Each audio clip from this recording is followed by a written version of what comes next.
Hello everyone, I am myself Dr. Rajesh Gubba. I am the general medicine educator. In this session, I'll be doing a quick recap on this topic of the thyroid storm. So, first of all, you should know what is thyroid storm. Thyroid storm, it is an acute life-threatening condition and it is one of the endocrine emergency. And what exactly happens in the thyroid storm is, in these patients with the thyroid storm, there is excessive release of the thyroid hormone, and because of which the individual lands up in a hypermetabolic state. And this thyroid storm, it is also called as the thyrotoxic crisis. Okay, this is another name for thyroid storm. Next. Now, what are the precipitating factors for the thyroid storm? The precipitating factors for the thyroid storm includes stress, infection, surgery, and as well as the trauma. These are the precipitating factors for thyroid storm. Then, what are the features of the thyroid storm? The features of the thyroid storm will be similar to that of your hyperthyroidism, but in extreme state. Like you take the CNS manifestations, that will be in the form of extreme irritability, delirium, restlessness, and even the individual may land up even in coma. And the heart rate increases in these individuals. They'll have tachycardia, vomiting, and as well as diarrhea is very common. Then hypertension, dehydration, and high fever. These are the features of the thyroid storm. Now, why is that CNS manifestations like extreme irritability, delirium, and as well as the restlessness is seen? Because this thyroid hormone, when it is released in excess quantity, that will cause excessive firing of the CNS neurons, and which is the reason why they'll land up in these manifestations. And thyroid hormone, it is a positive chronotropic drug. So that is the reason why when thyroid hormone is present in excess quantity, right, there will be development of the tachycardia. And thyroid hormone will also increase the gastrointestinal motility, and that is the reason why the individual develops the vomiting and as well as diarrhea. And thyroid hormone increases the systolic blood pressure, so in extreme forms it will cause the hypertension. And thyroid hormone increases the basal metabolic rate and causes profuse sweating in the individual, due to which there will be dehydration. And thyroid hormone will also increase the temperature, and that is the reason why there will be high fever in these patients. So these are the features of the thyroid storm. Then, how do you diagnose the thyroid storm? See, most of the times, like the diagnosis of the thyroid storm is made clinically, right? That is based on the symptoms, right? The symptoms like whatever I have discussed above.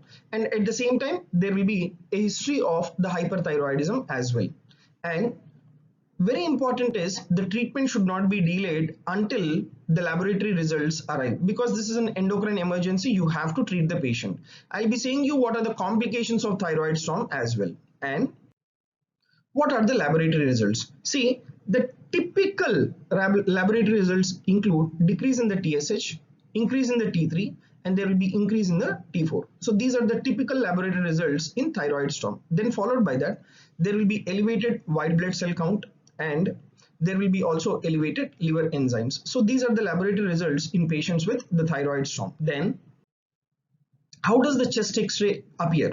The chest X-ray, it will give you the picture of the pulmonary edema and as well as the enlarged heart. So why is that? Because one of the very important complications in these patients with the thyroid storm is the development of the congestive heart failure, and due to which there will be development of pulmonary edema on the chest X-ray. And what is the treatment for thyroid storm? So there are two things. One is your supportive therapy and the next is the appropriate therapy. So the supportive therapy, it includes saline and glucose hydration, because these individuals are extremely dehydrated due to profuse sweating.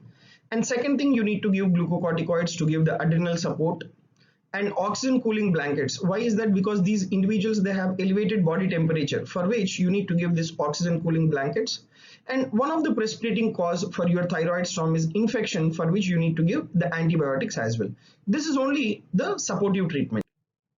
Then how is that you will treat the hyperthyroidism? Let me tell you, the first line drug or the drug of choice will be nasogastric propylthiouracil. Now, what this propylthiouracil will do? Propylthiouracil, it will decrease the peripheral conversion of T4 to T3. Right? High dose propylthiouracil, it will decrease the peripheral conversion of T4 to T3. So in that way, your nasogastric propylthiouracil is useful. And There are certain drugs which will inhibit the release of T4 and as well as T3, and they are nothing but your iodides. Okay, and these iodides, they include the Lugol's iodine. So these iodides, they are called as the thyroid constipating drugs, that is your sodium iodide, potassium iodide, and as well as the Lugol's iodine. But this Lugol's iodine should be given at least 1 hour after the propyl thiouracil, right? It should be given at least 1 hour after the propyl thiouracil. So what these iodides or Lugol's iodine will do, it will block the release of T3 and T4 from the thyroid gland. So that is what is the mechanism of action of your Lugol's iodine. Then what are the other agents that you will give in these patients is, we also give the high dose adrenergic antagonist, that is we give the propranolol. See, what is the usage of the propranolol is, it will block the sympathetic activity of the thyroid hormone, it will reduce the heart rate in the individual, and at the same time it will also inhibit the peripheral conversion of T4 to T3. That is what is the mechanism of action of your beta adrenergic blockers. And finally dexamethasone has to be given to provide the adrenal support. Now, what are the complications of thyroid storm? There are two important complications of the thyroid storm. One is the development of the congestive heart failure, and second, right, the second one is the development of shock.